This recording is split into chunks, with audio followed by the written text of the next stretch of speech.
Keith? Yeah. Are you in the Orion Syndicate? What are you talking about? I'm just an average Joe mining in a tuxedo. Forget about it. I believe you.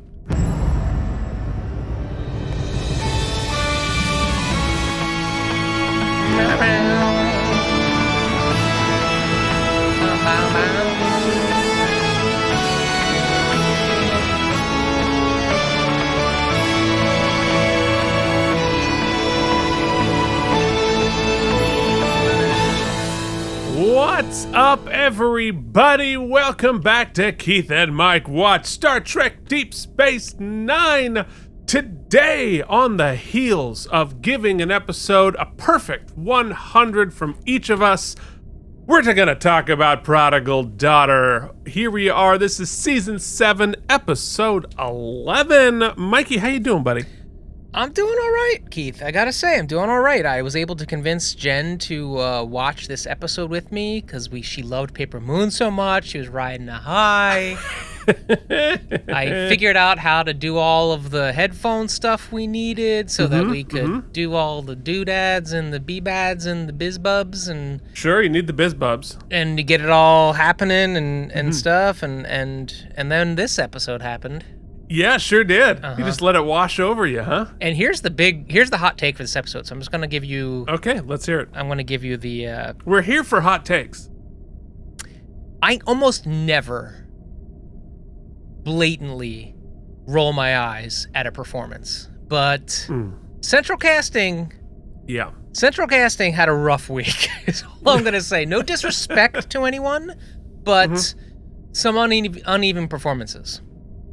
Yeah, well, look, you could argue it could be the performer or with the material. You're right. You could argue that. It is. And I'm sure we will. You and I have performed some unperformable material and looked pretty eye-rolly ourselves. That's true. So takes one to know one. Yeah. What I mean is that even a bad performance, which I have had my share, doesn't make you a bad performer. It certainly Necessarily, does so not. it's not a comment on any actor in particular, except these specific ones. Look, we have been bad performers together, sir. Yeah, it's true, man. We are every week here on the show. That's true. Yeah. Okay, so we're going to talk about lots of those things, but before we do, we have to talk about last week's legendary episode, It's Only a Paper Moon. Was so great last night. Jen was finally watching it, and so she was live texting us all of her experiences. We had a lovely chat last night about it. So good. So here is what the patrons had to say. Mike, if somebody would like us to read their comment or a portion of their comment, how would they do that? Keith, all you have to do is become a patron over at patreon.com/K&M for the low price of $1. You can see all kinds or more. Or more dollars. Yes, so many dollars. Any dollars. All the dollars. But preferably dollars. Cents is, at that point, just don't. We don't have any of those. No, and we'll read your comments, and we'll talk more about the patrons later. But I do want to say, not only can you also leave a super tip here on YouTube if you want your comments read, you can also email us at any of our plethora email addresses to do that. But what was I trying to say? I've lost my train of thought. I've recently been diagnosed with ADHD, and I start medication on Monday. And that will be very interesting. It will be interesting. I'm feeling kind of really nervous about it. For no reason, just nervous. But we'll see. Anyway, my point I want to make is Keith is going to read a bunch of comments that I believe are free use. However, I want to stress that we received some emails and comments from folks who didn't want to share. And I just want to say I am moved by the stories that people have shared with us. I am horrified about the things that we do to people, that humans do to humans. Yeah. And yeah, I am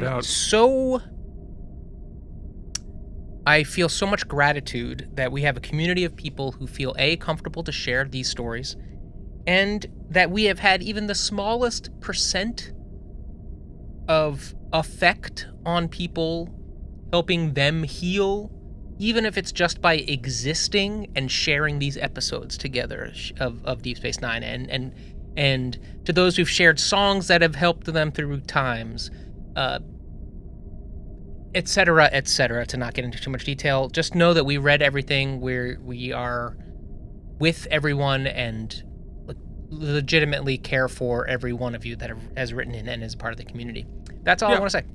100%. And we are merely a conduit by which to discuss the thing that everyone is finding so healing, and that is Star Trek Deep Space Nine. And specifically, the episode, It's Only a Paper Moon. Here are some of what you had to say about it. Joshua Cronin says, "Damn it, Keith. Playing that clip of Aaron made me bawl while I was at work listening to this. I haven't seen this clip before. Thanks for sharing that. Great episode. Wow, it's so deep and well researched, you could just feel it.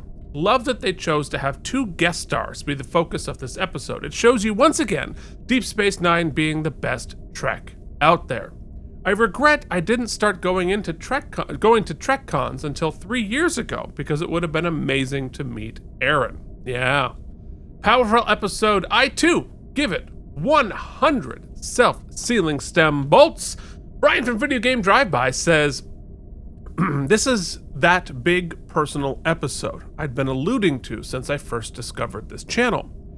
A couple of years ago, I got beaten and robbed at my dream job, and it took that 15 minutes for him to do what he did. And in that 15 minutes it took for him to do what he did, I lost everything. My job, the only job I ever wanted. I loved that job. I lost my mental well-being and my sense of safety. I saw him everywhere. Sometimes even I was right. He managed to always be where I was. I was trapped in my own fear for months. I decided to insulate myself and rewatch Deep Space Nine, every episode alone. And this episode came along, and I say this with zero hyperbole. It saved my life. I cannot thank Nog and Vic and the other actors enough for this episode. I was able to go from anything could happen to me to a much more healthy, I'm not okay, but I will be with this episode. And I'm definitely getting there. 100 stem bolts and more added to AR558 to make that 100 stem bolts as well. And by extension, thanks to the 2 of you for giving me somewhere else to share my story. It helps more than you know, guys." Yeah, man, thank you for sharing that. I mean, that's awful, but we're all here with you. And I think everybody has their stories and their journeys, and but you're not alone. And just appreciate that. And and once again, Star Trek has been my safe space as well. And when I'm in places of dealing with my stuff, Star Trek is my go-to. Star Trek is my home base. And if I'm feeling particularly upset, especially dealing with trauma, dealing with the darkness and unfairness in our universe or in our lives, I go to Trek because I get to spend 45 minutes in a world that makes sense, because the world around me does not make sense. And a world that is fair, or at least a world that aspires to be fair, and a group of people who at least try to be good to each other, that is such a oasis for me sometimes. Just pop on a random episode just to live in that world and breathe that air. One of the things that's been most beautiful to me is in our pop culture now. What's the first thing that happens when a new episode of a new show airs? It's the first thing that happens. Everybody spoils it? People jump on the internet and spoil it instantly. And though we've flirted with saying this out loud and the jinx of it all, we've asked people to keep me spoiler-free, and people have gone out of their way to respect that. I feel nurtured by you and by everybody. I feel protected. It's really bizarre. And I actually talked to my therapist about it, because I was I feel really cared for by these people I don't know. And I stand by that. I think it is awesome. And I think it is very unique to this community. because they feel so protective of the property and of the stories that they want me to experience it like they did, and I think that's We're awesome. all Mama Bear. Yeah, we all are. So, all right, moving forward, Harry Pothead hops in. Harry, how's it going? Yeah, what's up? I don't remember exactly how we got into this, but this was a you thing. He says, vinyl-only music fans are the most insidious cult of all. Did we talk about vinyl? I was talking about how CDs are coming back and vinyl's back and all kinds of stuff. I see. Yeah. Well, I'm old enough to have owned a record player when I was a child. I mean, I do have a whole wall over here of just in the vinyl, little suitcase, Dealy. Yeah. It's pretty good. Hibernation Pod says, I can only imagine how good the sound of music is to the ears of a Ferengi. Such a good idea. Yes, of course. It must be amazing. Must be a little hard at a rock concert. Yeah. Because you're pulling all that in. But yeah, I mean, because we know that their hearing is more sensitive. I wonder if they hear more of the spectrum. Yeah, how often is a Ferengi Apple Watch going off telling them that it's too loud in their atmosphere? Yeah, probably a fair amount. Yeah. By fair amount. How does sound and light travel through a force field? Good question. I don't really know enough about force fields. Guess because it's like a wave and not a matter? I don't know. Unclear. Referring to Mike's idea about 24th century audio controls without the need for wearing headphones. I think Vic had his heart in the right place all the way, yet the gradual continuance of being let on led him to enjoying his experience of being alive around the clock, and his purpose to help Nog kinda got a bit lost piece by piece from the start. Yeah, that's how I felt about it. Also, I think Ezri does trust Vic in his counseling technique for Nog, like Keith was aiming at, but like Mike, I agree she was just reaffirming the path taken with a subtle repsych. Yeah. I think I might be giving her too much credit. I don't know. I agree with you. Like, I think she was affirming what he was doing, maybe not clocking that he'd lost track of it. The episode and your coverage of it, top notch. I agree that as time goes on, the better I understand it all and the more deeply I feel it. Like Nog, I am scared too, so my computer is my holosuite, even now. Maybe I should take a note from this episode. 95 self-sealing stem bolts. I think that's true of many of us. Many of us indeed. Definitely worth considering. Yeah. Balance. Finding the balance. I think, because I think that is the only real healthy answer to everything, is finding ways to put it in balance. Well, because the computer specifically can be a trap, because it in many ways can help those of us who have social problems, social anxieties, etc. But it can also be a force field, if you will, keeping us from actual social interaction. So it can be the double-edged sword. So it's a tool like anything else. Mm-hmm. You use it as intended.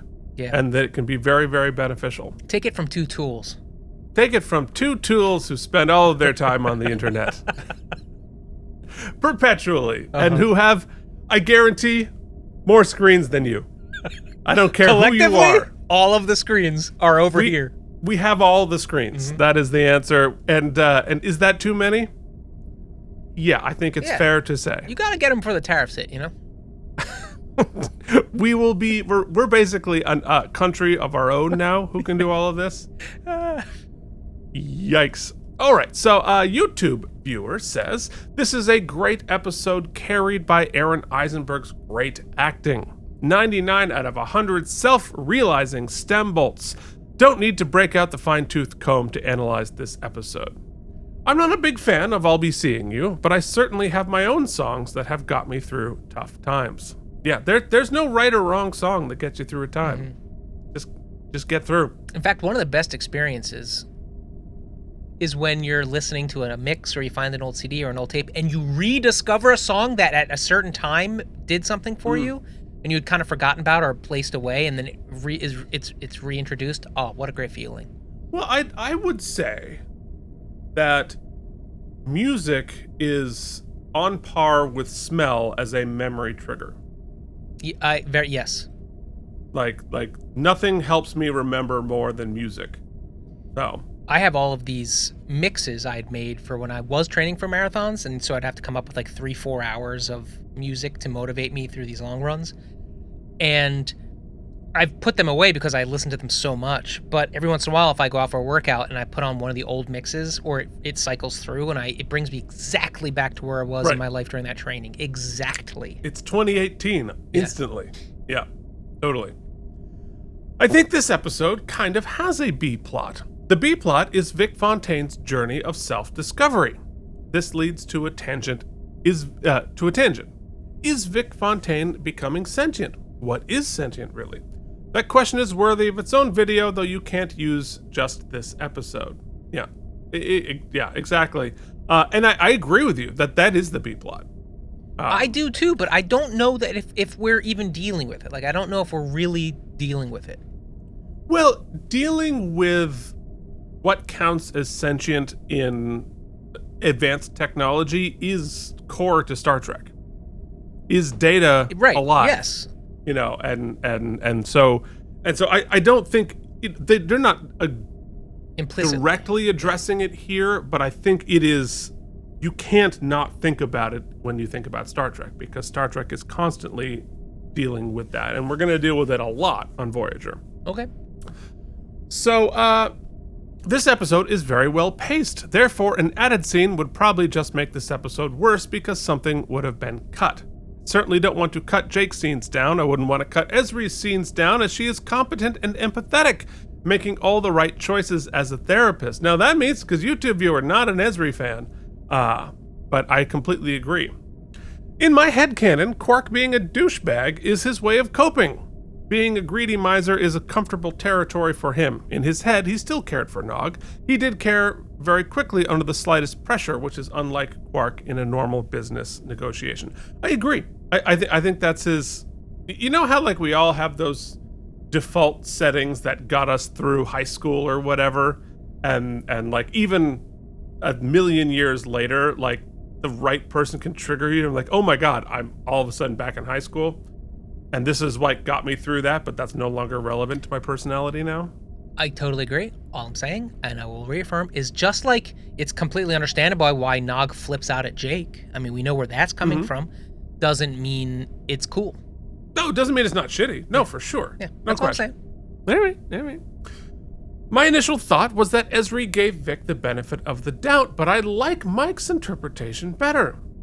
And it makes sense since Dax is about 350 years old and knows a thing or two. I think the Emmys and most award shows are allergic to rewarding genuine merit. Every decade, they change the criteria for the in-crowd, but it's more about being the in-crowd than anything else. This is my second favorite monologue from Deep Space Nine. I think Maritz's monologue from Duet is slightly better, but give them both Emmys.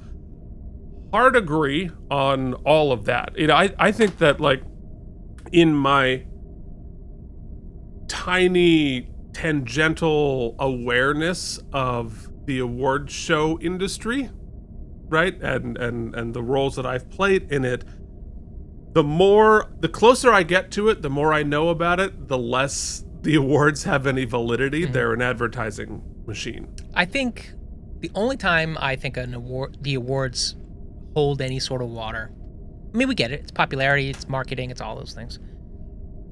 When you get to the different industries giving out Lifetime Achievement Awards, usually those artists are people who have been around and done enough that they've warranted some sort of a pat on the back. Yeah, they're usually deserving, but also keep in mind, most of the Lifetime Achievement Awards are there to sell tickets to the gala. Sure. Right? Yeah. So like in the theater industry, every theater company in the world has a benefit gala, and they need to sell expensive tickets, so they give somebody famous an award so the famous person will show up and people will buy said tickets. Well, I don't think any of us. Nobody here is arguing pro award ceremonies. No. Let me be very clear. I desperately need your awards. Look, See those? I cherish those bastards. Wait, the shelf of the ones you made yourself, or the ones? No. The top Oh, okay, shelf are okay, real okay. ones. The shelf below it are the ones I made myself. for my Before it's fantasy lost football to leagues. antiquity, let me just say, Paper Moon, the only episode of Trek that has brought YouTube viewer and Keith lockstep. I know. Here we go. We are together on this. It's amazing. We'll find something to fight about this episode. All right. So let us talk about Prodigal Daughter, shall we? I mean, So this aired. Guess Guess that's what, we're Mike? doing. This is what we're doing. Yeah. You know what? Look, you have to eat your vegetables sometimes too. Otherwise, Aren't the vegetables good delicious- for you, though? You need roughage. Otherwise, the candy doesn't taste good. All right. So guess what? We are now no longer in 1998. We are firmly into 99. Oh, man. What's going to happen, Millennium? It's Y2K, baby! It's Y2K. Oh, we're all going down. We're all going down. Dee-doo. Oh, my Windows 98 machine is gonna crash. Hopefully I was on Windows 98 at that point. I wasn't still on 95. Oof. Anyway, so this was January 6th, 1999. Yeah, I would be, I'd be on my holiday break, my sophomore year at college, if you believe that. So this was we really believe that at the stroke of midnight in December, so 12 months from now, we're all going to be dead as hell. Dead as hell. Oh my, I'm getting the vapors. Oh, I do declare. All right, so our top song. Can't wait to hear it. The sweet, sweet pipes of R. Kelly and Celine Dion. I'm your angel, buddy. I'm your angel and I'm in prison until I get that sweet, sweet pardon. He probably will. Me and Tiger King wearing a red hat so we can get out of jail. All right, so the top movie. Patch Adams, week 2. God, it's so good. Rachel McAdams is in there. I've never seen it. Great movie. Keith, let me tell you a little bit about, this was January 6th? January 6th? Not that one. Oh, yeah. Ew. You know, ABC had some good stuff back in the day. Dharma and Greg, Two Guys, a Girl, and a Pizza Place, Drew Carey Show. Don't forget, Whose Line Is It Anyway? Still on TV back then. Yeah. Wow. CBS did a bunch of stuff. Maggie Winters was a thing, I guess. But also Candid Camera. They tried to redo the Candid Camera, 9 p.m. I don't know how that went. He loved Candid Camera. Fox movie special was airing The Craft from 1996. Sure. This is cool. I forgot that this had happened. There was a Dateline NBC was happening, but following Dateline NBC, they had a follow-up show called Late Line. So instead of Dateline, it was Late Line. See what they did there? And after that was Lame Line? And then, of course, was Star Trek Voyager. Keith begs the question, what was Voyager doing? Voyager was off. Oh, okay. There was no new episode that night. It's probably a rerun of some sort. But coming back soon. They have to offset them just a touch. Yeah. Which makes sense. This episode was directed by Victor Lobel, who talk about, you're a director. Sometimes it really depends on the script, how successful you are, because the Victor Lobel last directed In the Pale Moonlight. This was written by David Weddle Work is and work. I'll do it. David Weddle and Bradley Thompson, who last worked on Treachery, Faith, and the Great River. Let's do some trivial trivia. Now, Keith, waste your time With what? with trivial trivia. All right, so the Tegans' living room, guess what? A redress of Vic Fontaine's lounge. Makes sense. You've already got it lit. You've already got it there. You've got the carpet down. Just throw some walls in and some new fancy doors. So Lieutenant Commander Worf does not appear in this episode as he was serving with the Enterprise E in Star Trek Insurrection. Because every time the movie comes out, you got to find a way to get Worf back with the original crew. Mm-hmm. You got to come up with an excuse. So he might have been dealing with a Zorch. Yeah. I just think, it's a Dax episode, so his heart was hurting, so he had to get off the ship. Well, fair enough. Yeah. I mean, or he just might murder her entire family, which I would have been fine with. Yeah, if Worf comes in with the batleth and just like mows through. It would have been more believable a murderer than we'll get there. Yeah. Guess what? This episode was nominated for an Emmy for outstanding art direction in a series, which I agree with, actually. The kid's bedroom was cool. His bedroom was cool, but also I think that also includes the mine and like the matte painting of their building. Like that looks great. Yeah, and like we'll talk about it, but there was like a really cool like digital display design. Uh-huh. Yeah. It is ironic that for an episode all about a failing artist, this one gets Emmy nominated for art. Yeah. Yeah, what do you know? So it seems every season of Deep Space Nine has an episode in which the writers and producers universally regard as the weakest of the season. In season 1, it was Move Along Home. Season 2, it was Rivals. Season 3, Meridian.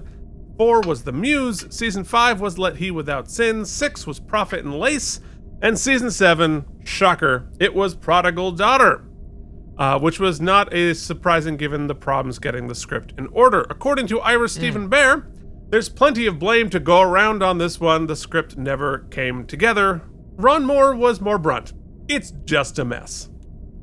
So, it's self-aware. Alright, so let's talk about our guest stars this week. They include, which, Mike has already savagely torn into. Including Kevin Rom as Norvo Tygan, Mikel Salazar as Janelle Tygan, John Paragon as Thadal Bokar, Clayton Landy and Fuchida, and Lee Taylor Young as Giannis Tygan. I didn't know any one of their names, and I don't think I ever will. But you want to know whose names will be burned into my soul, retina, and ears? Wait till I shout them at you as loud as I can. Oh, I go grab a drink. Ryan Kimball, Beersock, Quarks Bar, Jamie Lubin, Jason Moe, Deborah Peter Bank, Joshua Cronin, DC, Anton Thiessen, Mike A, Chancellor Jen, Andrew Hayes, Alan Anna, Mysterious Dwarf, Big Old Boot Chips, Charles Babish, John Kelly, Keith Plank, Casey Alexander, Odo's Bucket, Trent, Deborah Scott, Alden Gerton, Carl Fisher, Harry Pothead, Engineer Maynard, Jerome Gibson, April H, James Hubbard, Sanjay, Chanel, Lauren Morrison, Bullion for Soup Bullion, Lutz Krimmer, White Eldridge, Kevin, wait, how did you pronounce that? Ryan Caputo, don't lose me here. Lost Emo, Scotty B, Merritt Neef, Byron Woosley, Aroha, I'm Sausage, Yum Yum, Ben B, you screwed me, Rogue Knight, Miri Holcomb, Hibernation Pod, YouTube viewer, Nicolay, Brian from Video Game Drive By. Don't forget the Hall of Famers, folks. These fine folks, and of course, this fine list of individuals. You can join that team at patreon.com/KNN. We love you. Yeah. We do indeed.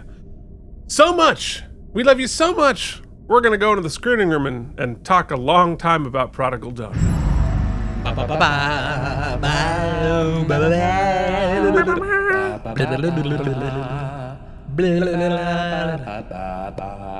Mike's underwater, apparently. I believe I can die unless I get pardoned. I don't know what that means, but okay. This is like another subtle R. Kelly reference. Oh, did he sing that? I think so. I don't know. Okay, so in our teaser, Kira, Odo, Ezri, and Bashir are sitting at Quarks.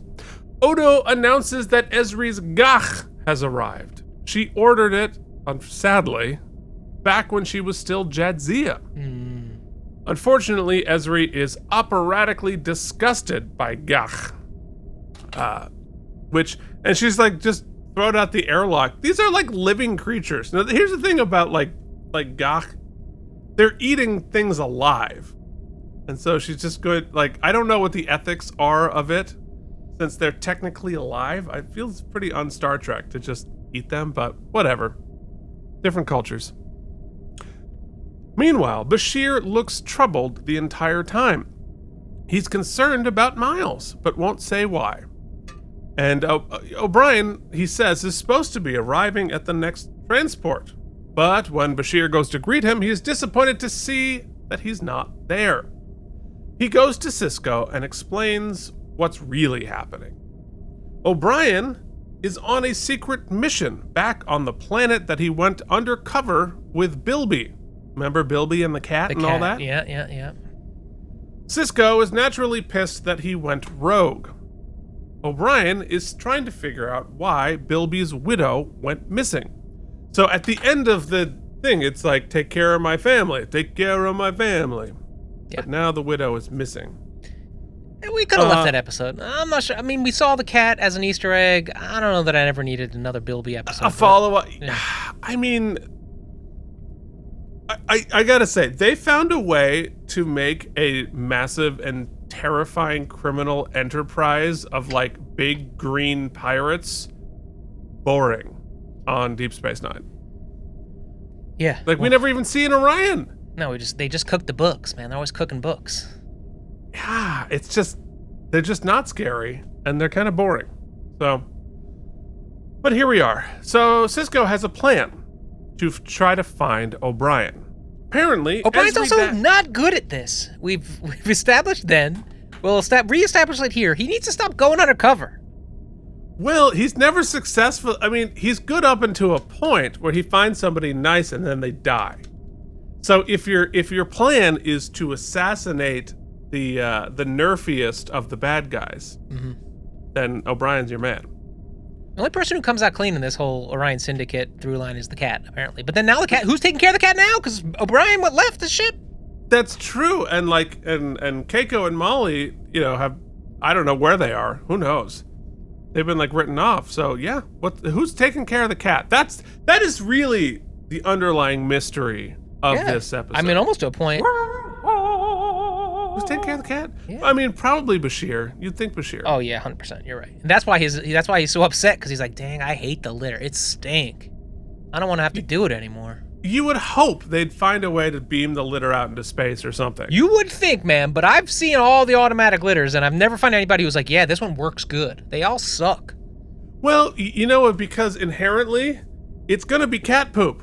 Whether you spin it around or whether you flat it up or tie it in a bag, it's still cat poop. Yeah. Dude, truer words have never been spoken. Yeah, you come here with the wisdom. So what we find out is Ezri Dax's family apparently is a big, rich mining family that has a lot of contacts on New Sydney, where she disappeared. So Ben asks Ezri to ask her family to check in on O'Brien. And we find out that she and her mother do not get along. Nonetheless, she calls her mother on Zoom. And she agrees to help and call in a bunch of favors to find O'Brien, but only if Ezri comes to visit. Yeah, I mean, she honestly does play a decent villain here. The Ezra Muller. I'll say that look, I'm not going to say everybody, but most of us can empathize with the sort of, my family doesn't approve with what I'm doing with my life. There were struggles growing up. There's some dysfunction. I think we can all find a place to come together on that one. It's when you get into the specifics of it where it's just kind of like, we talked about this before, Keith, and I'll just say this. If they had made it hyper specific, really unique to their troubles, we could have probably all found a place to reside at the table. But the fact that it ends up being so generic, the problems and the sort of, you're just like, what the hell is this? That's my vibes, yeah. I mean, basically, for a story in which there's an actual murderer among them, this is the most unseasoned cream of wheat, rich white people scenario I've ever seen. And what the best is that the emotionally repressed brother who is just kind of stressed out and trying to keep the family together because God knows where dad is, right? Okay, you can sell that to me. the arty alcoholic. That seems pretty specific, but unless you play it, it gets lost in the wash. The most uneven is the mom. They like allude that she was like she's so overbearing that it's abusive, but I don't know that we get to see that. She's a bit of a hard ass, but I don't know. I mean, her sons call her ma'am, but I got nothing she says to Ezri. You're like, I mean, she's a little back and forth, but she's just like I actually found her really detestable and how passive aggressive and dismissive she is of everybody. But maybe we're all calibrated by our own mothers, right? Yeah, that's fair. We'll get into the nitty gritty of it. Yeah, we sure will. So in Act 1, Bashir sends Ezri off at the airlock. It's odd that he's not going too, because it's his best friend and he's the one who knows what's going on. Yeah, but we ain't got time for that. No. He's still somewhat muted and concerned, but he points out, which again, why it would have been useful, he's not close with his family either, and sympathizes with her. I think Bashir should have been here. But anyway, art direction. That looks great. Yeah, it looks cool. Right? Mm-hmm. So Ezri arrives on the planet where her family has the mine. It's a gigantic mine, and her family has a super fancy home overlooking it. Odd you'd put your house overlooking the mine, but sure. So as she walks through her family home, it's giant and expensive looking. Her younger brother comes in and they embrace warmly. Turns out he's an artist, but he thinks he sucks. He points out a painting hanging in the wall that looks like an early 90s Photoshop filter that was put on a washed out photo. High tech for them, but fairly obvious for us. Odd they didn't just have a real painting. Or at least is what it looked like. Could have been the AI upscaling. Mm-hmm. Then, they have a crystal ball, which is pretty cool. Is this episode gonna be good? No. Signs point to no. So, then another bland white guy who seems to be her older brother shows up wearing a somewhat dirty mining outfit. He is not as friendly. He is resentful of Ezri living her own life. Then her mother comes in, and all three of them hate her. And they hate her hair. So that every single one of them is like crappy about Ezri's hair. So the mother is in charge of the company and bosses around both sons. The brothers then discuss a problem. But hold on. Yeah. We got to get into some of this. The script in this family all meeting back after so many years, or after she's been gone for a while, just sucks. Like, let's see, what is the most cliche thing we can have mom say when she runs in? Have you eaten? Let's go have a sandwich? Like, it's so bad. The dialogue with the first brother is like, roll my eyes, terrible. His delivery of those lines is like, whoa, man, you need to give me something. Like, it's this early in an episode, I shouldn't be like, oh boy. I mean, it was instantaneous. Yes. The thing is, and I think I see it in the set design, I see it in the casting, I see it in the writing, I see it in the performances. It is like bland on bland on bland on bland. Yeah. It's like we just... Let me say this more family friendly. We're so family friendly. Yeah, Keith, let's just say. Okay, right? Let's say. Mm-hmm. One of the most beautiful people that you're attracted to responds affirmatively, and you have a night of wild passion, exploring all of the science fiction. Is what you mean. Exploring all of the fun you can have together with another person. Okay, sure. Okay, and then the next morning, right?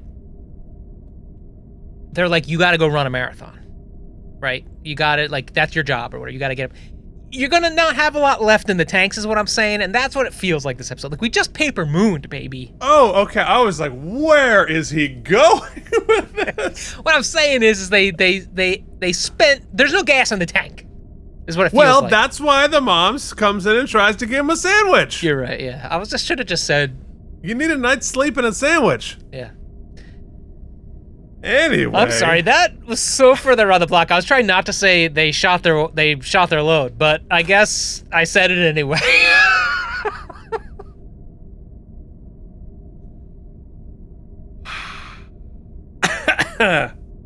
Dead as hell. So, thanks for spending your time with us, folks. Your life is valuable and precious. And, you just sat through that. Anyway.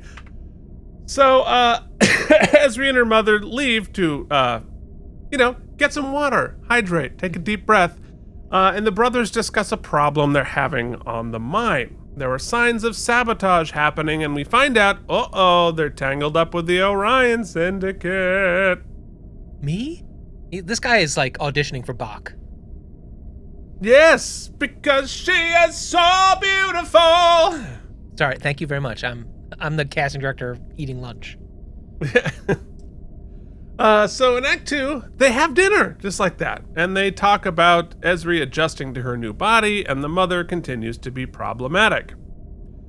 Later, Ezri goes to meet her artsy brother in his bedroom. This is captured in the best 2 screenshots sequentially I've ever taken. Crazy mom. Uh-huh. How daughter feels about it. Uh-huh. Yep. I think we've all been there. So Ezri goes to meet her artsy brother in his bedroom. They all live in the main house together, despite the fact that they're all adults. Problematic. Strange. And he reinforces how little self-esteem he has as an artist, mainly because of his mother. And we discover he didn't get into art school. But you know what, Mike? Nothing bad has ever happened because an artist wasn't that good, right? Well, he's trying to get into an Andorian art school. And you know about the Andorians in art. What do we know? Actually, I'm confusing that. What race is Pelia? Carolcania. Yeah, because what are the really old ones? It's not Andorians. They're the blue ones, right? Andorians are blue ones with that was Hemmer. Yes, good. So Andorians are blue ones with antennae. With the antenna, and the Bolians are blue with no bald antenna. Head, yeah. Right. And Pele is a something. Speaking of Bolians, Keith, received a package in the mail. Yes. And a big old one of our favorite customs, Justine at Justine's Customs, is mentioned. She was aware of my love for Bolians, and then a package showed up. Ooh. So you're just angling to record toys like as soon as possible. Because we do have an unwritten rule, and it's going to stay in the package until we record it live. Yeah, that's right. That's the rules. Yes. So didn't get into art college. So now he hates everything. He's depressed. He's probably going to go take over Europe. So he offers her some Saurian brandy. He says his mind wanders and he can't focus on any of his passions. So he just has ADHD. I was seeing here. Let me say, these are 2 grown people. Yeah. Who are cheersing each other and having a drink. Unless Ezri, who has stated that she doesn't keep in touch with her family very much, has a lot of information. It does warrant. Nothing here seems like she should be concerned that they're having a drink together, except for one thing, Keith. What's that, buddy? The score. Did you hear the horns at the end of this scene? There is a brass stinger the last take. I wonder if I have a screenshot. After she leaves here. Right, she leaves and then he drinks It's just alone. him, yeah, he's sitting on the couch alone with the drink right here. There's a horn stinger that is almost comical. It's like, it's almost that, not quite. And I'm like, oh, I guess this is bad? And then we find out it's true. Yeah, well, that's what happens after she encourages him to leave and go get a life. So the next morning, of course, we discover that he went on a drunken rampage and destroyed most of his own artwork. CEO Jen had the best zing. I bet I have it locked and loaded. Let's hear it. Because the mom is like, he spent all night defacing the artwork. And there's just a little red stick figure on the painting. And Jen goes, that took him all night? And I pissed myself. Here's exactly how I said the same joke. Her mother points out he spent most of his night defacing the artwork he had in the living room. And if he actually spent most of the night drawing a stick figure, maybe he wasn't a good artist after all. Maybe he's the offspring of Gul Dukat. That's true. I mean, there are crappy artists all throughout the quadrant. Give him an Emmy. I mean, and to be fair, Dukat's daughter also worked in just red squiggly paint lines. Although she had her dad get her into art school. That's true. Maybe Dukat could have someone executed and get this guy in. Save some lives.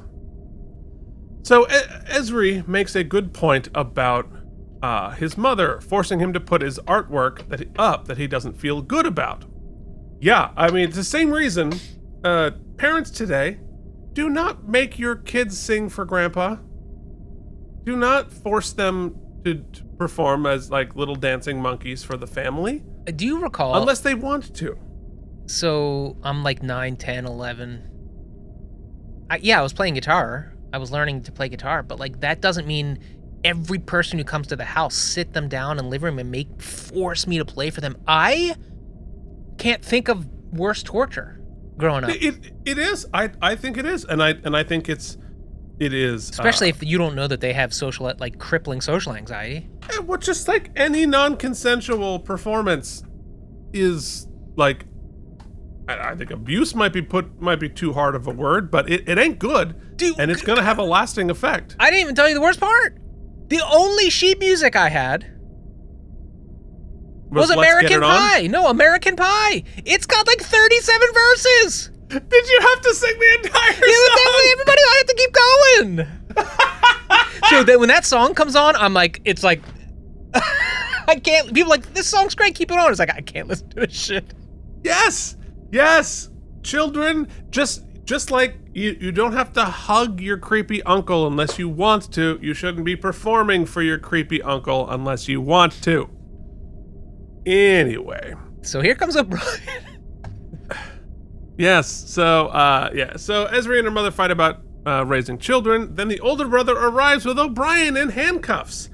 They had a cop arrest him and rescue him from being beaten by the Orion Syndicate. And we find out that Bilby's wife is dead.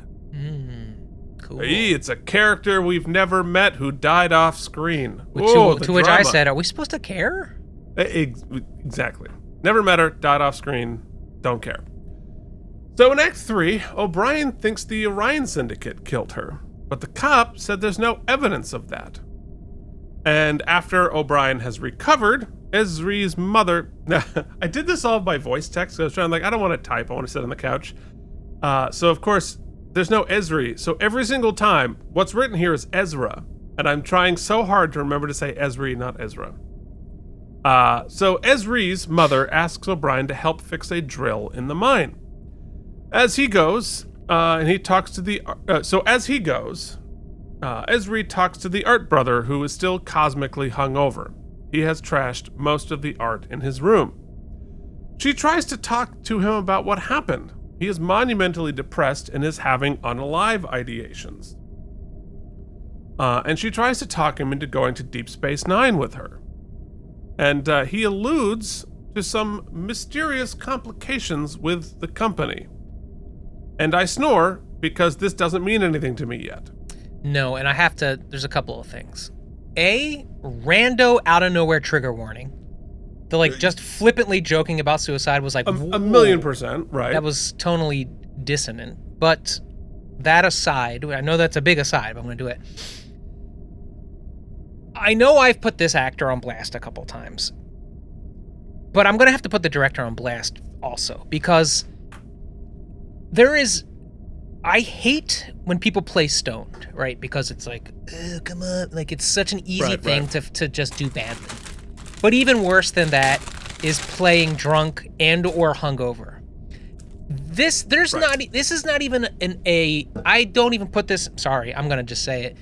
This isn't even in the ballpark of a try.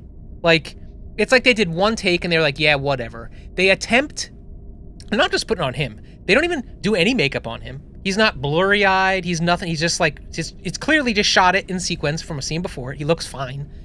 They're like, put his shoes on the bed. That'll do it. Shoes on the bed means, and there's scatter stuff. Now, I only say this because, as you and I know, Keith, as we have know plenty of people who have struggled with substance abuse, alcohol abuse.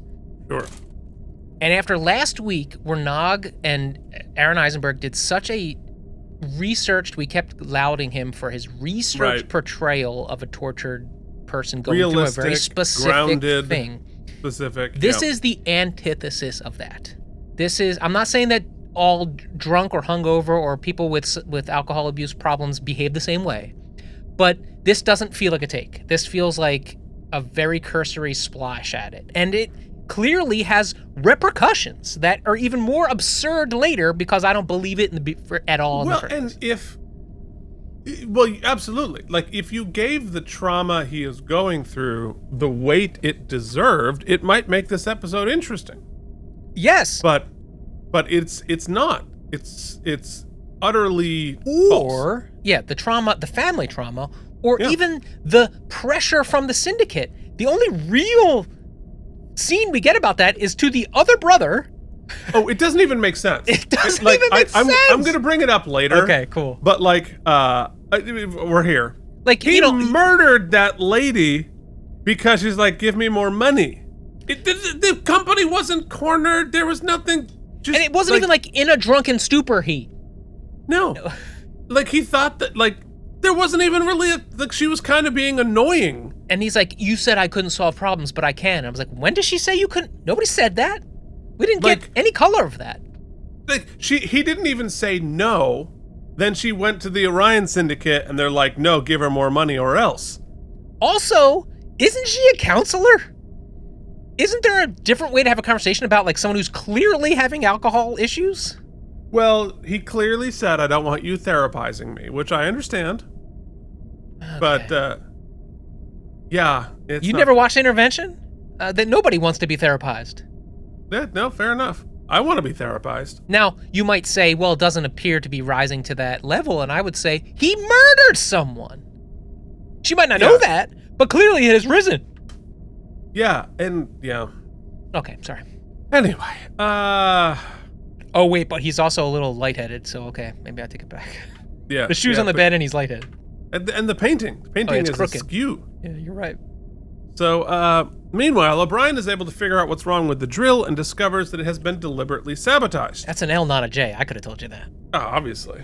Then, a mob guy who's clearly a member of the Orion Syndicate comes in and does the mob-threatening thing. Is that Putty from Seinfeld?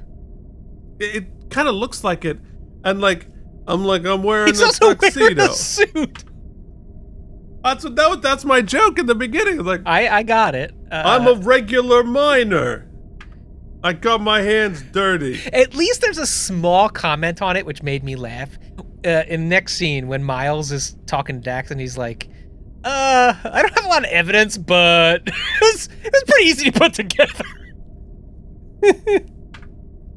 See, he comes in. He's got a name tag that says mob guy.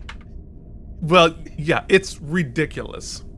So he does his mob threatening thing, and O'Brien leaves, and we confirm all of this.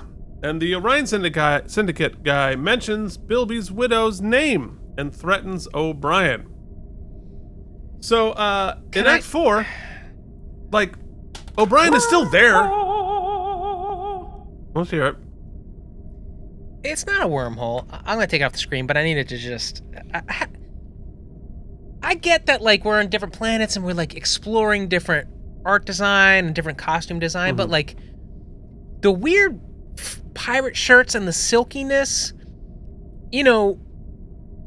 of everybody's costumes here, I'm not even going to talk about how they make the actors look, right?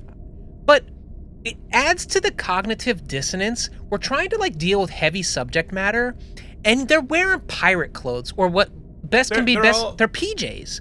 They're dressed for a 1978 key party. Yeah, like Miles like uncovering the conspiracy here, dressed like this, is ridiculous. On top of that, wait till later when the murdering little brother we're supposed to love and feel bad for, or I don't know what we're supposed to feel. Ooh, I murdered someone. They take him off to prison, and he's wearing his jammies. And I'm like, what is happening? It's just not adding any sort of like darkness to an episode that is pretty dark, apparently. Well, look, this is where I talk about Strange New Worlds does civilian clothes that don't look ridiculous. Yeah. And this is the 90s Trek. They couldn't get him proper hemmed pants. Look at that. He's got like ridiculous. 8 inches of leg showing. Okay. Like Berman era civilian and vests. It's all vests and like wide V's for everybody. And this has been true for Next Gen and Deep Space Nine no belts, and Voyager. And like he looks like my dad, actually. This is how my dad dressed. Somebody has like a neck thing, vest thing, like just vest. All those vest. pants don't fit him. No. No. Look, we've all been at that small theater who just like we're just pulling something from the rack, put it on, you're gonna wear it. I know. I sure have. I have split the ass of many a pant that did not fit. You're making $275 a week. You're gonna wear this and like it. Yep. Have you ever washed this? No? Okay. No. It's fine. It's fine. We sprayed vodka on it. Yeah. That's for damn true. Now, here's my wormhole. Okay. Let's hear it. So, nothing. I was going to say. Give me the wormhole. No. Okay. Yeah, get it. If you've ever done non-equity theater, you are keenly aware of the smell of booze and butthole. I call it. That's yeah. Well, I got news for you. They do the same stuff on Broadway. Yeah, that's true. Booze and butthole is everywhere.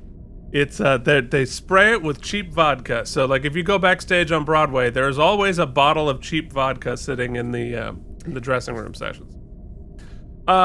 So here's my wormhole. Why are we here? Why have we traveled to this planet? To get Miles, yeah. To find O'Brien. We got him. And O'Brien's life is in danger. Why are we still here? Because his commanding officer hasn't told him to leave yet. Why is she still here? She hates her family. Well, because O'Brien sniffed a rat. She doesn't care. Why does this episode even happen? Go home. All right, we got the jammies on. We still got the jammies on. O'Brien. The older brother encourages O'Brien to leave. Ezri is apparently not in any hurry. O'Brien mentions that the Orion Syndicate guy was a little off, mainly because he sang 2 numbers from Guys and Dolls. The whole thing. Apparently, he's got your horse right here. I got your horse right here, and I messed up your drill, and I didn't kill the lady, but I'm just But here your as little a false brother hero. will. Yeah, there you go. I'm just a red herring, okay? I actually don't have any role in this whatsoever. So O'Brien and Ezri do the company's taxes, and O'Brien finds out that they had been secretly paying the Bilby widow under the table. And he makes another giant leap, saying that a member of the family might be related to her death. So here's like the rewrite, right? First off, they know they're paying her, to jump to they were involved in her death. Maybe not. Like, that's a giant leap. But more importantly, that would have been good to know about a half an hour ago, because what would have made this episode interesting from the start is if we knew that one of these 3 family members murdered somebody. And we spend this episode trying to figure out who murdered somebody. I'd be satisfied with this scene. Was actually one of the better scenes because it's the mom strong-arming him. And it's the first time we actually see her being like, you can't leave the planet. You've got to help the company. We need you here. You know, basically removing his autonomy in his own life and all that kind of stuff. I actually liked this color because it was delivering what the episode has been threatening about all the time. Of course, they're only doing it here because they're trying to red herring us to make us think it's the mom who's involved, I think. But also, I wrote down nothing about this scene because none of it is new information. Yeah. We know the mother's not letting him leave. We know the mother's This could have been the cold strong-arming open, in fact, this scene. Right. You know what I mean? Like, set up the pieces, but... Honestly, yes. This is where the episode should start. Right? She's not letting her sons leave. One of the three of them killed somebody. Okay, now let's start the episode. Everything up to this point, who cares? And guess what? We're starting Act 5. Now, So I will say this. Here's another, like, Trek.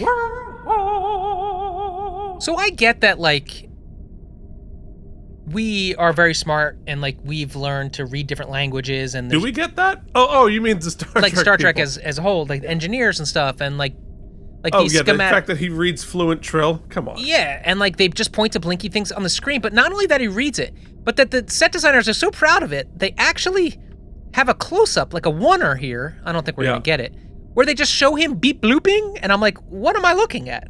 This doesn't mean anything to me. It's just Tetris. Apparently he it's reads just Tetris. That's right. It's just Tetris. So I mean, weird. I would think, and it's never established, right? Some It's never universal established in translator Trek. thing. But that like your universal translator would also visually go into your visual cortex, translate things. Is Because it we see people. implanted in you? Yes, because remember in on Little Green Men, right? When the Ferengis are back in Area 51, Yes. they point to they have the little translator chip, like a subdermal thing. Can I get one that makes me not see O'Brien in a pirate shirt? Or see more of it. You don't know. Oh, you don't know. But like, because we can do that now, right? You can point your phone at something written in a foreign language and it will translate it there on your phone. So I guess they hadn't even conceived of this, but the only thing that would make that sense is if he had like a subdermal thing that, tapped into his ocular nerve and was able to translate things, which would fix some wormholes, because we always seem to be able to like run the computers of things from other species and aliens. It's also like just sort of like because it's been so sort of hack-eyed, the coincidence, like it's not a coincidence. I can buy that the family's it's a pretty prosperous business. She's got a lot of connections, and thus she's able to get the police to find O'Brien and bring him by. I can buy that. Yeah. But that then they are also involved in the Bixby wife thing that O'Brien was there to initially look at. I'm just like, okay, this is very convenient that these plot lines are intersecting. Oh God, right. I hadn't even thought about that. Yeah, it's just like, okay, so this one Trill family and all of Trill, all of the plot points connect? Not only were they involved, one of them Also literally killed her. Yeah, that's just like, the conveniences are piling up. Utterly coincidental. Yeah.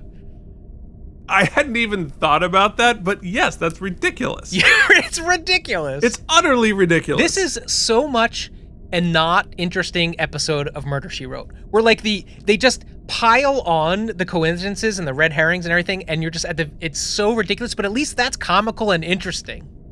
I mean, like, it's like if I had like a friend of a friend who I helped once who lived in Philadelphia and they disappeared and it turned out Rita killed her. Right, and you happened to be visiting me, and we went over to my mom's house for lunch. Right. And she's like, oh yeah, it was me. You don't know how to even know her. Right. You can't even walk. You can't even turn the channel on the TV. How did you murder somebody? All right, anyway. My mom would make you feel guilty about it too, somehow. So, I mean, that tracks. Yeah, well, we all get what the real story of this episode is. So, in Act 5, all three of her family had access to the payroll and might be the person paying Bilby's wife. So, the older brother admits that we've been repaying her as a favor to the Orion Syndicate, and they got behind on the loan and blah, blah, blah, of course. So, apparently, Bixby's widow complained and complained and complained and wanted more and more money, which is also an odd thing because, like, weren't we supposed to be playing her as the victim? Like O'Brien, like supporting the, like Bilby's whole thing was, I gotta protect my family. My family is everything. And it turns out like his wife is super unreasonable. Well, yeah. Look, it's a little unbelievable that it's unbelievable enough that the little brother was involved in this, right? Because they don't do anything to make that a possibility. But the fact that it all happened, not just off screen, Keith, but off screen before the episode started. It's like the whole thing is a pre-beat. The revelation is a pre-beat. Literally nothing happens in this episode. And not only that, but nobody sleuths it. She catches a side eye, and all of a sudden it's like, it was you. And then he just admits it. Yeah, there's no sleuthing. Our whole thing was to rescue this woman who turned out to be, like, not cool. Right? Look, it's right here. Yeah. You did it. She wasn't even looking at him. You did it. So we do the confession. The artsy brother admits to killing her to stop her from being annoying, apparently. And that was the only recourse. He committed murder because she kept asking for more money. We also don't know how he killed her, which could have been interesting. It could have been a chainsaw. Now that would have been exciting.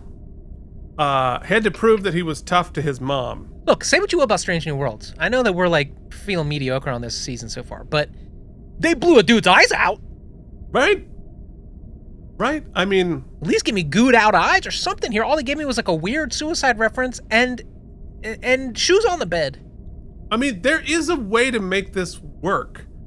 But again, these are a bunch of bland people we've never met before and we'll never see again. We also kind of just met Ezri too, so like her family dynamics I don't really need it. I just like... At least with Jadzia, we went to the planet, we saw the pool of like oozy worms and like, that was cool.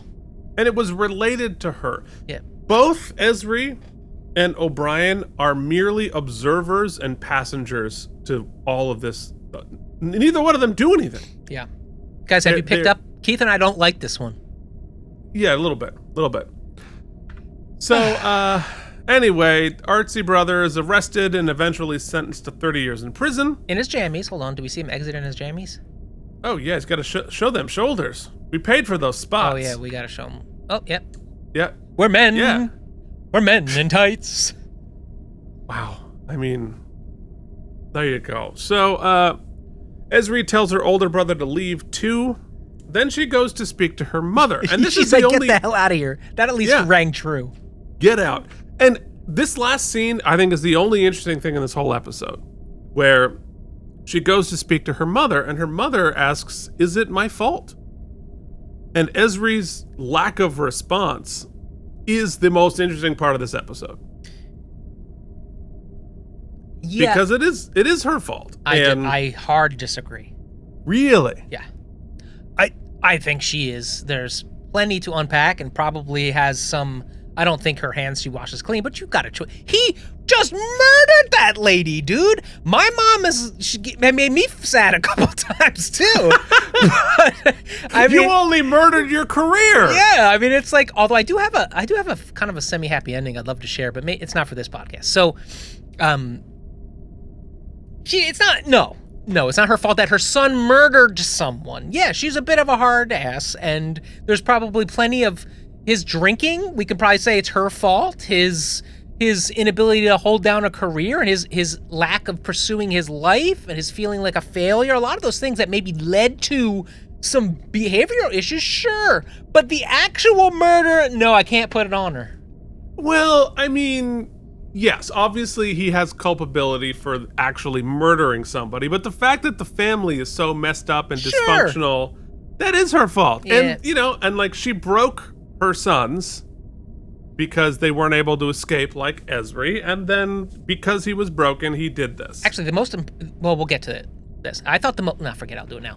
The most interesting thing to me was the scene right before where the older brother, who we didn't hear a lot from, and actually I thought that was a really good performance from him. It's bland as hell, yes, but the like emotionally mute brother who's just like trying to hold it down because there's no debt. I don't know what the frig what the situation with the paternal vibes over here are, but right when he says to her, she's coming at him for like getting involved with the mob, which clearly, at least we know that that shit happens with big businesses and stuff. And he's like, yo, I didn't see you complaining when the money was rolling in. You weren't asking a lot of questions then. I liked that bit because it was the first time someone had confronted her and been like, yo, it showed some agency on his part. So I liked that bit. Anyway. Yeah, I don't know. I liked the toxic mom getting some accountability here. Sure, I don't mind Ezri like giving her the old business here. That feels like, oh, there's the stick figure finally. There it is. Took all night. all night long. Well, that's murder red. We should have known. Oh, right. See, if he'd painted it with in like the blood with the of entrails of Bixby's wife. Bilby? What? Bixby? Bilby. Bobby. Anyway. Bilby, baby. Bobby, baby. So later on Deep Space Nine, Ezri talks about how abusive her mother was and how guilty she feels for leaving her brothers behind. That's also an interesting story. That's a universal story. Dude, O'Brien's pretty harsh here too, which I love. True. All he had to be was like, I'm sorry you're going through something. But instead he's like, I think he got off easy. 30 years? I think he got off easy. Yeah. Now, that's coming from a man who did like 60 years of brain F prison. Yeah, he's like, they should have just cut his head off in the town square. That's art. Yeah. Okay. 30 years in his jammies. Yeah. He's getting off easy. Yeah, sure. Well, everybody's getting a half-happy ending. All right, let's go. Nothing worse than that. And then they ask you to go again. Oy. Just roll this thing. AlamarEmmys, there was more. AlamarEmmys, it's AlamarEmmys time. To quote one of our lovely commenters on YouTube from months ago, wankers. Why does anybody like us? That's what I would like to know. Oh my God! Speaking of, can you get in on there? She did it! Oh my God! Look at that! What she did it. How exciting! All right. Well, I think we've isolated our best moments, but restate for the camera. I think it's when like in the whodunit portion. It's not when Ezri finds out magically, telepathically that her brother killed the guy. It's when the non-emotional brother finally shows a little gumption. I found that to be somewhat moving. Yeah, well, and like I said, I find the mother much more culpable in this than you do. So that when Ezri saying, "Yeah, Ken, it is your fault," and like that landing and actually letting that happen, I thought that was meaningful. I actually liked that, and I liked Ezri's.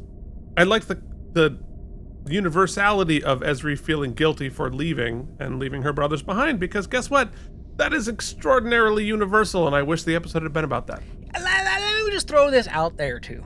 Mm-hmm. There was also like a moment when they were sitting, the first time they're all having dinner together, and she's trying to figure out, she shares with them that she's having trouble sometimes when she wakes up in the morning about what her pronouns are, and they're trying to say, well, that's understandable.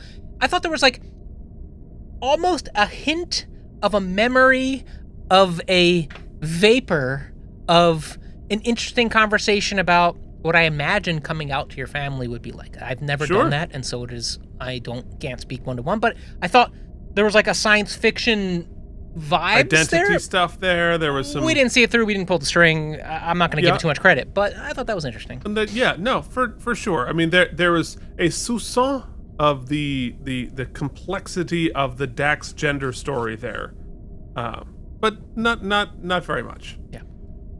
Let's do some stem bolts. You get some stem bolts.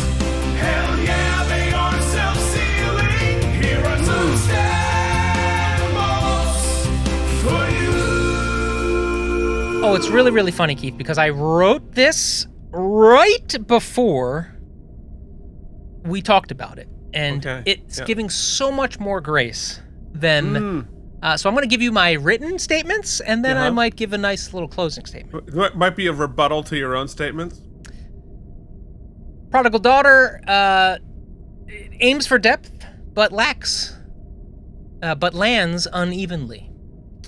On paper, giving Ezri her own spotlight, exploring her family dynamics, and the corruption that runs through her homeworld seems compelling. Instead, the execution feels stilted and more like a soap opera than Star Trek. Though soap operas are generally more interesting. The tone shifts awkwardly between family melodrama and what is thinking it's a noir-style mystery, but neither side pays off at all. Ezri's family, especially her overbearing mother, and brothers come across more as archetypes than layered characters, which undercuts the impact of their story and neuters it almost completely. On the plus side, Nicole DeVar does her best to ground Ezri with some sincerity, and there's a couple of glimpses of what could have been a more nuanced exploration of her backstory, maybe. But for an episode that should deepen our connection to this new regular, it ends up feeling strangely flat and almost entirely detached. Not terrible, but almost terrible. What I would add to that is that I just think it's bad. It doesn't feel like it was written or executed well. I did not have a good time. I'm going to give it 58 self-sealing stem bolts. Yeah. Well, look, hey, you get an overlay. Why don't I get a cool overlay? I just didn't press There we it. go. Yeah, cool. All right, cool. Yeah, look, first things first, and this is a very common mistake, but Prodigal does not mean you went away and came back. Prodigal means you lost all of the money. So that's not what the phrase means, but everybody makes that mistake. So I'll allow I think it. it's an allusion to the common prodigal son. Right, but prodigal son doesn't mean what people think it means.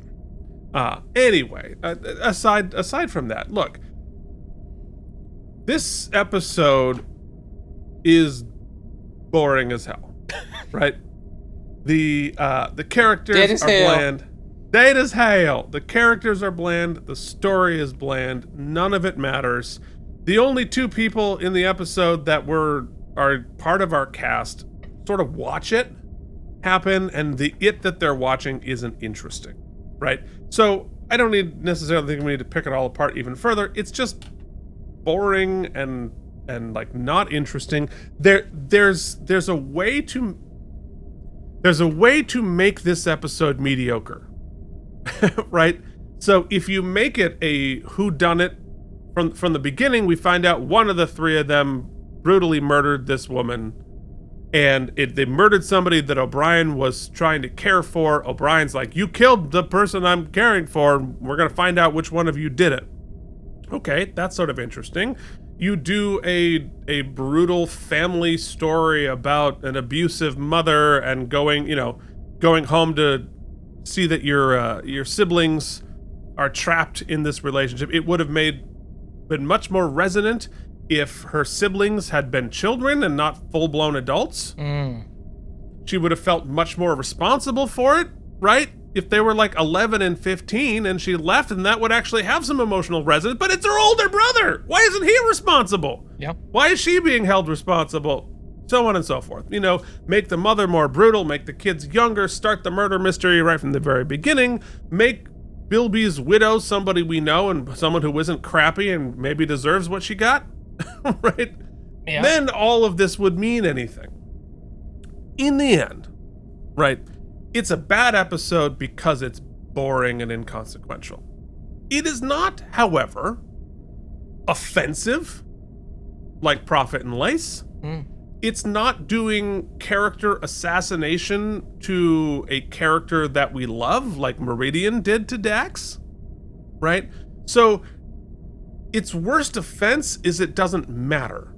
So I'm not going to give it 15 stem bolts or like 9 like I gave Meridian. Boy, was I mad about that one. Right. Right? Or what did I give Prophet and Lace? Bad. I don't know what happened to it. Oh, That's there right. it is. That's I right. gave it Come a 22. Right. So it's not offensive. It doesn't harm our characters. It just harms our lives for having taken up an hour of it. Yes. So whatever. You get 43 stem bolts, and you should be happy you got those. Oh, that's pretty good, man. That's what I have. That's what I have to say about that. You know, but to be fair, everybody who worked on it, they knew it sucked, right? No one's pretending like it's a great episode. They know it sucks, and you know, I've created plenty of things that suck, and I own it. And you know, whatever. No harm, no foul. These things happen. So yeah, I was wondering what the filibuster was. That's my mom. That's who I've been alluding to. I mean, it's hard to think. I mean, if you want to talk about... There's the murderer. Yeah. There, she definitely murdered. If anybody is the head of the Orion Syndicate... No question! Rita gives off hardcore mob boss vibes. With it, she's gonna beat someone with a cane. I love it. So yeah. So there you go. Thank you for going through this with us. I hope it was cathartic and that anybody actually watched it, because I'm not sure I would. So yeah. So in the world, this got a 6.3, which makes it episode 162 out of 173. Not quite cracking the 10 worst episodes. Wow. But yeah, like you said, it's just boring. It's not like offensive. Right. It's not offensive, and it's not a character assassination of like undermining one of our characters. It just doesn't matter. But it does suffer from being after an all-timer. Of course. Yeah. But frequently that happens, right? I mean, we've had some real stinkers after bangers over the years. So next week, As long as you don't have a stinker during a banger. we should go. We gotta go now. What's the medical term for that, Mike? Dead as hell. Well, maybe in the end. I don't know. Take your vitamins. Next week, we're going to be talking about the Emperor's New Cloak. So we will see you then. Till then, this has been Keith and Mike. Watch Deep Space Nine. I'm embarrassed. Urban Dictionary calls it a Thank bumpkin. you for watching K&M Entertainment. If you enjoyed our particular brand of nonsense, please like and subscribe. Or become one of our patrons at patreon.com/KNM. We don't even need an outro now.